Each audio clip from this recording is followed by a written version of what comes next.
Friends, welcome to Freedom World. ഇന്ന് നിങ്ങളോട് ഞാൻ പറയാൻ പോകുന്നത് ഇസ്ലാം മതത്തിൽ മുസ്ലിം എന്ന പദത്തിന് എന്താണ് അർത്ഥമാക്കുന്നത് എന്നാണ്. അപ്പോൾ നമുക്ക് എന്തായാലും വീഡിയോയിലേക്ക് പോകാം.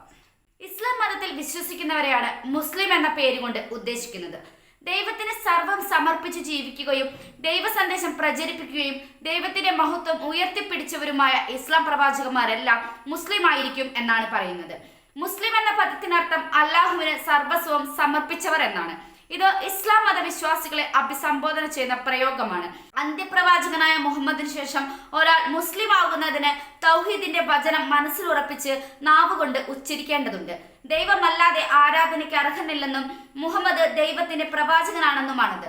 ഈ ലോകത്ത് മനുഷ്യേതരമായ എല്ലാ ജീവജാലങ്ങളും വസ്തുക്കളും ദൈവത്തിന്റെ ബോധനത്തിനനുസൃതമായി നിലകൊള്ളുകയും അതിനെതിരായി പ്രവർത്തിക്കാതിരിക്കുകയും ചെയ്യുന്നത് കൊണ്ട് അവയെല്ലാം ദൈവത്തിന് പൂർണ്ണമായും കീഴൊതുങ്ങിയവർ അഥവാ മുസ്ലിം ആണെന്നാണ് ഖുറാന്റെ കാഴ്ചപ്പാട്. മലബാറിൽ ഇസ്ലാം മതവിശ്വാസികളെ മാപ്പിളമാർ എന്നും വിളിക്കുന്നു. ലോകത്ത് 19.2% മുസ്ലിം ജനസംഖ്യ. ഈ വീഡിയോ നിങ്ങൾക്ക് ഇഷ്ടമായെങ്കിൽ ലൈക്ക് ചെയ്യുക. അതുപോലെ നിങ്ങളുടെ അഭിപ്രായങ്ങളും നിർദ്ദേശങ്ങളും കമന്റ് ബോക്സിൽ ടൈപ്പ് ചെയ്യുക. Thanks for watching.